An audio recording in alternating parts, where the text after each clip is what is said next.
What's going on live with another episode of the Couch's Perspective.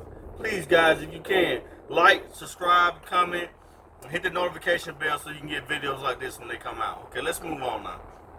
This segment is going to be about the NFC South. I'm going to talk about, real quick and brief, about the Atlanta Falcons. Okay, the Atlanta Falcons came into this season with some new additions to this team. They got Ty Gurley. They went up and picked up Darquise Denard from the Bengals, and they also went up and got Dante Fowler. Dante Fowler is going to shape this defense into a pass rushing type style defense. Is something that the Falcons have been lacking for a while. Is pass rush abilities. So I think with the addition of Dante Fowler, it's going to help out Tat McKinley, who hasn't had nobody to really show him different pass rushes, different moves. Because Tat McKinley is just known for the bull rush. But let's get into the offensive side of the ball real quick.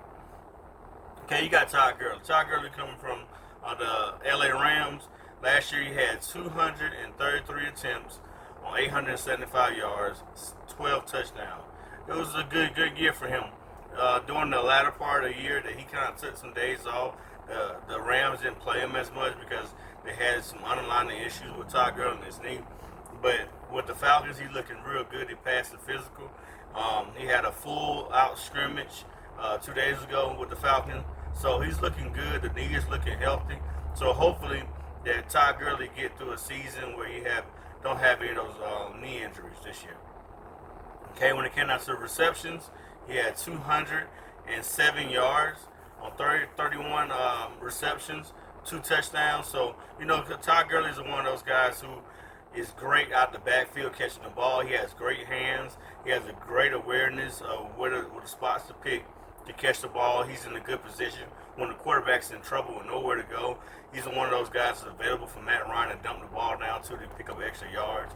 He's a guy who gets good yak yards. You got to think about it. Atlanta Falcons have 11 first-round draft picks on offense. So this year should be a big year for the Atlanta Falcons offense to produce. Okay, on the right side of the line, the second year for the two rookies, Chris Lindstrom and Caleb McGarry. Chris Lindstrom has hit this offseason with a lot of workouts with Pro Bowler ex-Falcon Keating Forney. He's been working with him and Caleb McGarry have been working with him in the offseason. But Chris Lindstrom has took a different approach to this offseason. Last year, he only played in 3 games. The last 2 games he played in, he had an outstanding performance. But he's looking to upgrade to more of a Pro Bowler status this year. So hopefully he stays healthy and that right side of the offensive line gets strengthened. It's a lot of question marks with Caleb McGarry. They're staying in the rush on the outside pass rush. He gets blown up a little bit. He needs to learn how to anchor down as well as the spin move. He needs to work on his hands with the spin move, put his hands in better position to defend against the spin move. He gets blown up on the spin move and the outside rush, the quickness. He needs to kick his legs out and get a little bit more quicker on the outside presence. Okay, this year too, if y'all haven't seen, please type in Calvin Ridley. Calvin Ridley this year, this is his 3rd year. Calvin Ridley is very determined to cross over the 1,000-yard marker this year. He's been working a lot in the offseason. If you go to some of the YouTube highlights, you can see him on the field with other young athletes out there trying to get his timing right, trying to get his speed right, working on his hand, working on his foot placements. So last year, Calvin Ridley had 866 yards, 7 touchdowns, 63 receptions. That's a good year for Calvin Ridley. But he's looking to cross over to that 1,000-yard mark, and I think he can do it this year. I just hope he stay healthy, everything goes smooth, and I think Todd Gurley will hit that 1,000-yard marker. We also got Hayden Hurst because we had let Hooper go last year, so we picked up Hayden Hurst from the Ravens for a 2nd-round pick, which is kind of questionable for me, but still we got him. He's going to be a great acquisition. He had a good day yesterday in the 2-day scrimmage. We had a scrimmage 2 days ago, and he was a very big part of the scrimmage. Him and Todd Gurley had great numbers, great highlights coming out of that scrimmage. But just a scrimmage, but I like Hayden Hurst. He's got a little bit more speed than Austin Hooper. But as far as in hands, I have to see that because Austin Hooper had great hands, and he was great at putting himself in position to sit in the zone and help Matt Ryan out with plays that he couldn't get to the other receivers with. And I think I like the Austin Hooper's blocking better. So I want to see if Hayden Hurst is a blocker as well as a tight end. And then one of the question marks that I see on this team on offense is who's going to be that third wide receiver. They got a lot of noise about Russell Gage, the guy at LSU. I think he's a great player. He lacks the speed, but he also knows how to get in the zone, sit in the zone, and Matt Ryan is very familiar with him. You got Olama. I want to mess up his name. Start with a Z. You got Laquan Treadwell.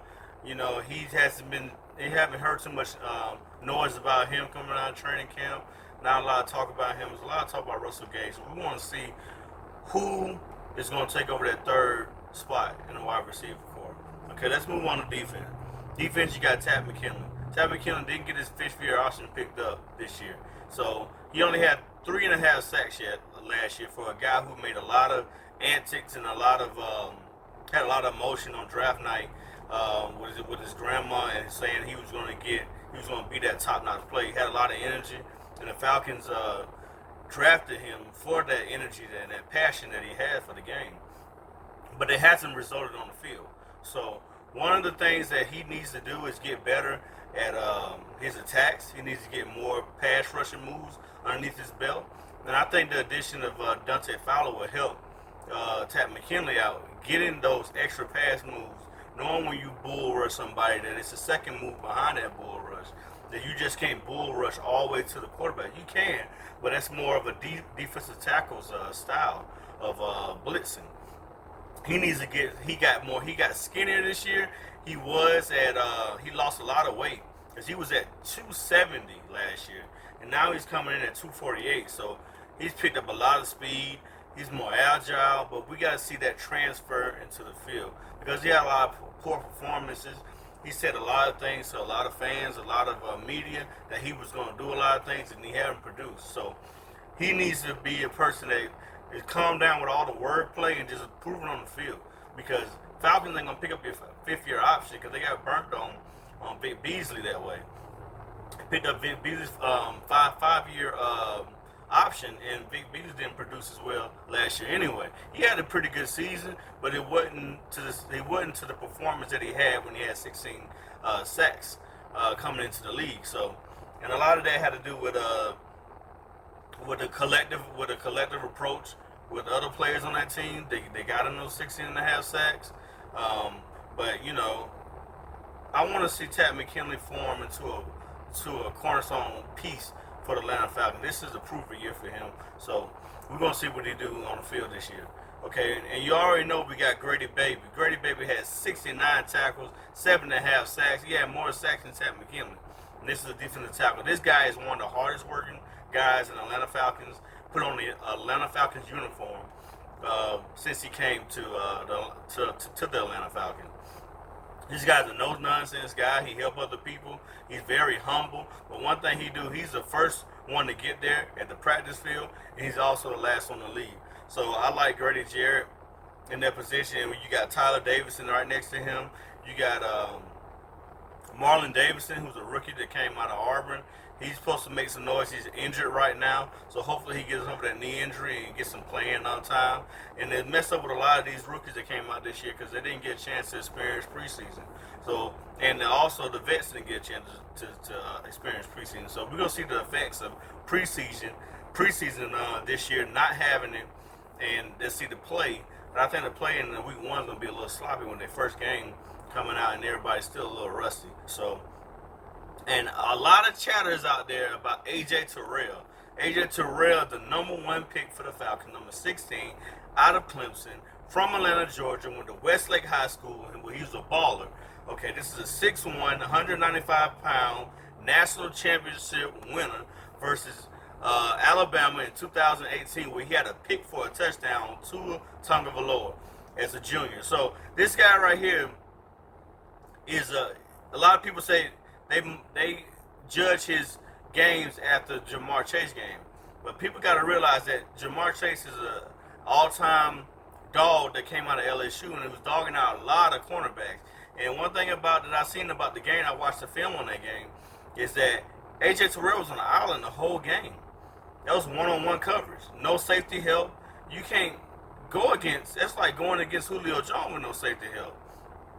Not comparing Jamar Chase to Julio Jones, but you see my point that a star receiver, you can't sit him on the island with some cornerbacks. And that was a bad night for AJ Terrell, but you also see that he had good nights when against Alabama when he shut down some of their receivers and he won a national championship with the Clemson Tigers. So he's doing a lot of things in the training camp.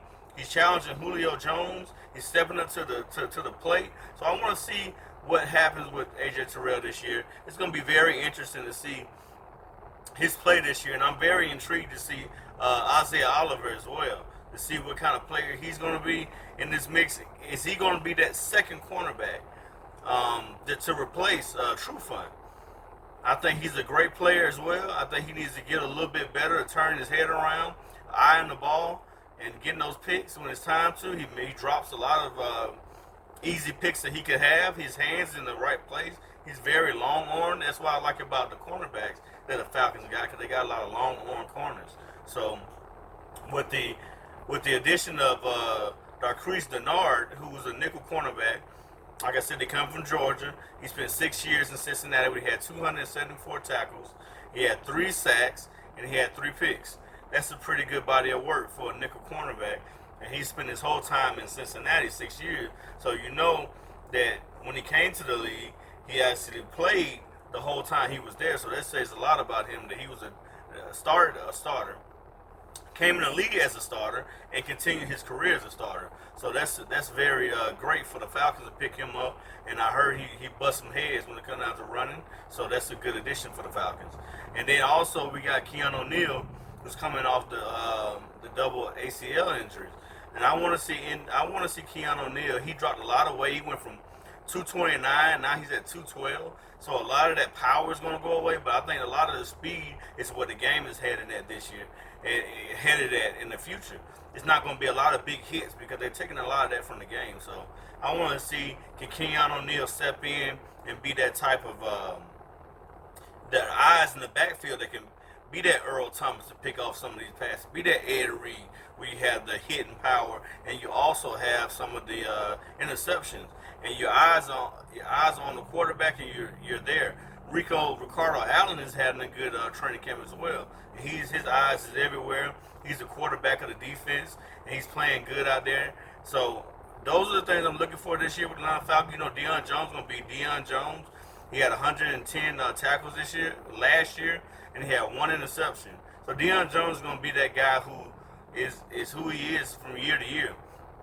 This is him coming in his 5th year, and they picked up his 5th year option, and so they know what they have in Deion Jones in that middle linebacker position. And one of those guys to look at is Mikael Walker. Mikael Walker is a rookie from Fresno State. He's 6'3", 229 pounds. He ran a 4.6 in the combine, and he had 96 tackles, 9 tackles for loss, 2.5 sacks, and he's all over the place. He was a 2-time all-team conference when he played for Fresno State. So this is a guy who I think can take the place of Campbell, of DeAndre Campbell, who we had last year, who we let go, and he went to the Arizona Cardinals. This is a guy who can rush the passer, and this is a guy who can play in coverage. He already has 2 interceptions in the training camp.